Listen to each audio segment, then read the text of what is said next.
do on this day. And don't forget, I do have a second hour surprise for her.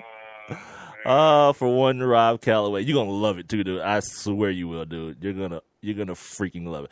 I'm trying to find my my PSA here. All right, ladies and gentlemen, we'll be back. Sports Kings Live. Man, do I love card night. You ready, boys? You got a king? Go, fish that. Oh, come on. This is WWE superstar Titus O'Neil. The smallest moments can have the biggest impact on a child's life. Take time to be a dad today. Learn more at 877-4DAD-411 or visit fatherhood.gov. Brought to you by the U.S. Department of Health and Human Services and the Ad Council. It's the Sports Kings. Sports Kings. He might fall off the wagon in the next 10 minutes. Rob Calloway. It's about bringing talent. It's not about all the flash and glitz and glam. Not your average sports talk show. The Sports Kings. This is NFL legend, work done. This your boy D. Howard, a.k.a. Superman. I'm Jerome Bettis, the bus. It's Cam Newton. Holla at your boy already. This is Hank Aaron, and I'm down with the King. Tell a friend, Kings is back. Welcome back to hour number 2 of Sports Kings Live with Big Mike and Rob Calloway. Being heard on Spreaker.com or via the Spreaker app for your Windows, your Apple, or your Android device. Make sure you guys go ahead and download that so you guys can participate in the show as well by joining the chat room as our guy Mark Cooper does each and every day. Also, make sure you guys are following us on Instagram, Facebook, and Twitter at Sports Kings Live because I'll be posting something here in the next half hour for my guy Rob Calloway, or the next hour, I should say. And it's going to be... Let's just say hashtag it's over. Let's just say that. So, yeah, we just got through talking to Bonecrusher. If you're listening to us in Mexico or Africa or where, you guys should know who Bonecrusher is, but if you don't, Google it. And don't just Google Bonecrusher because apparently there's like a cartoon or something called Bonecrusher or like a Transformer or something.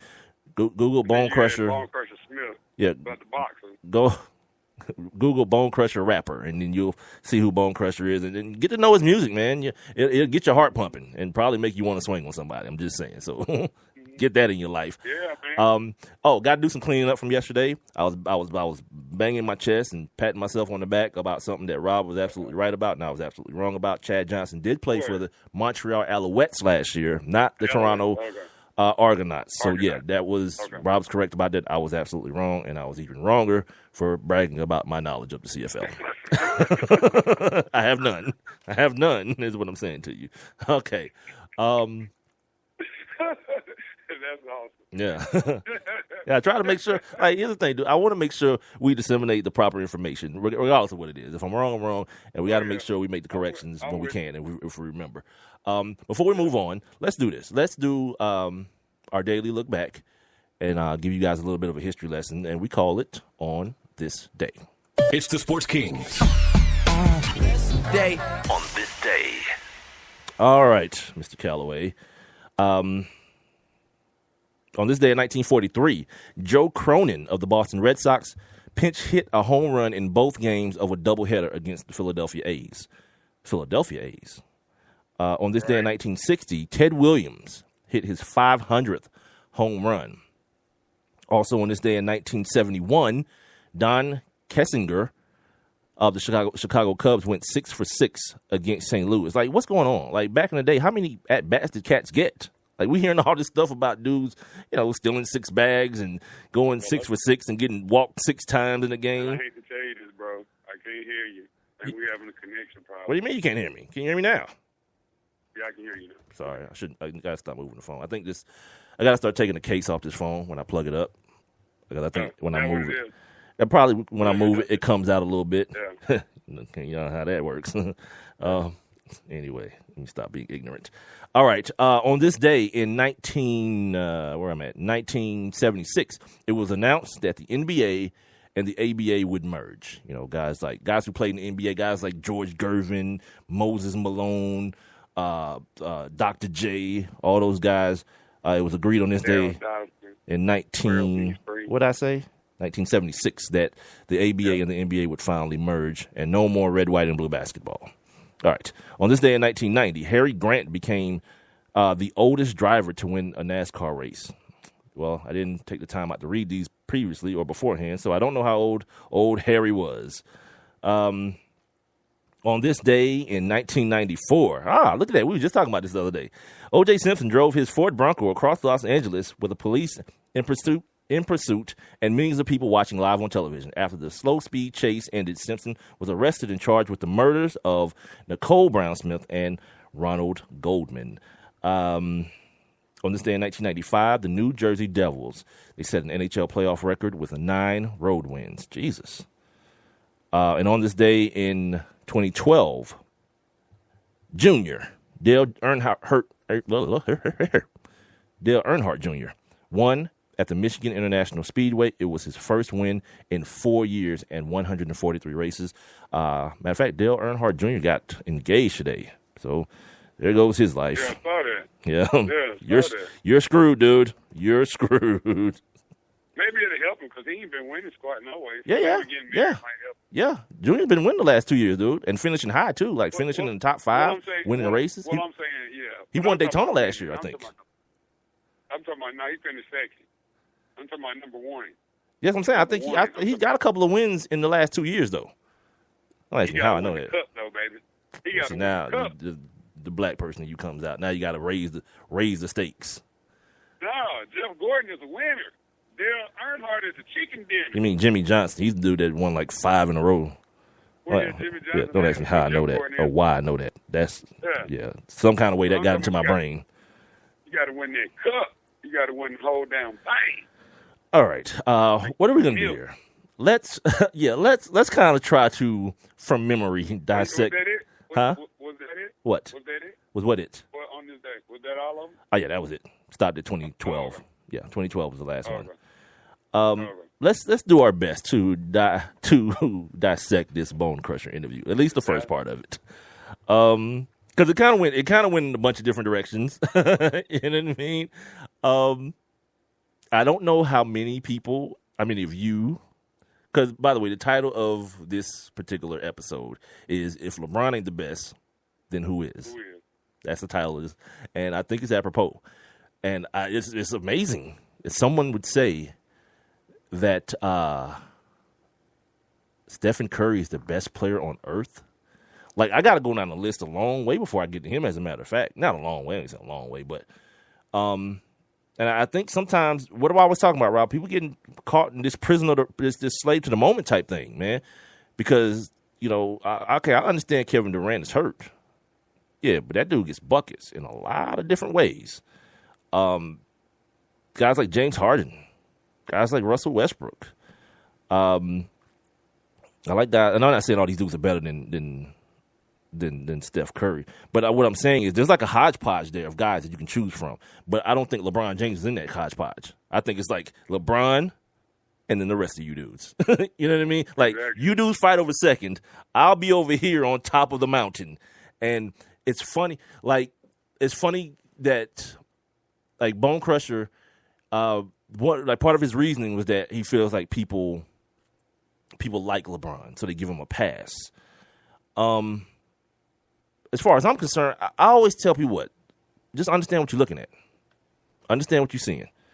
And if you see LeBron James, and then beside him you see J.R. Smith, Matthew Dellavedova, if you see Tristan Thompson, you see Timothy Mozgov, you look down the bench, you see Mon Shumpert, Sean Marion, Mike Miller, James Jones.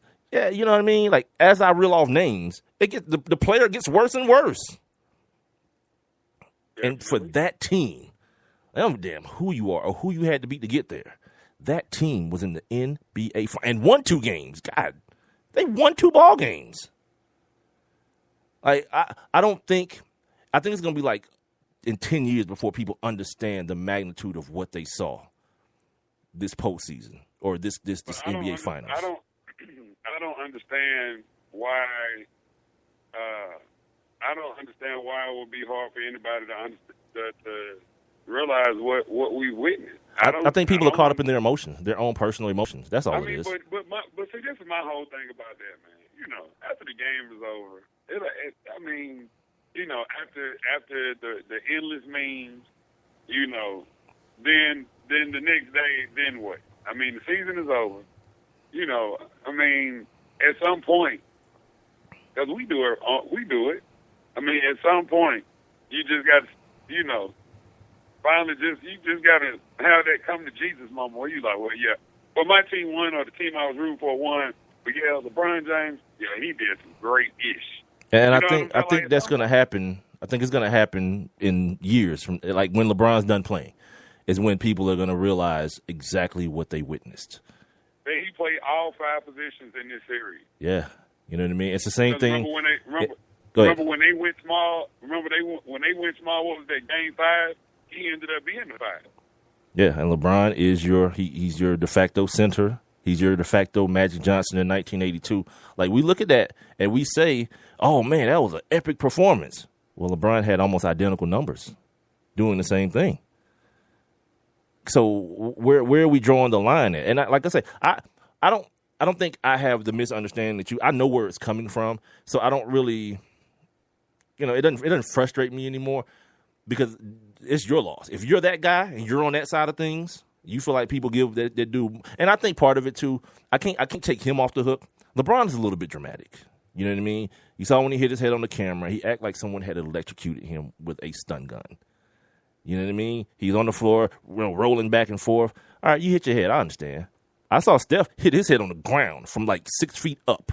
You know what he did? Laid there like, oh, my God, my head is killing me. And I don't know. I can't tell you which one is worse, but I know what the difference in reactions.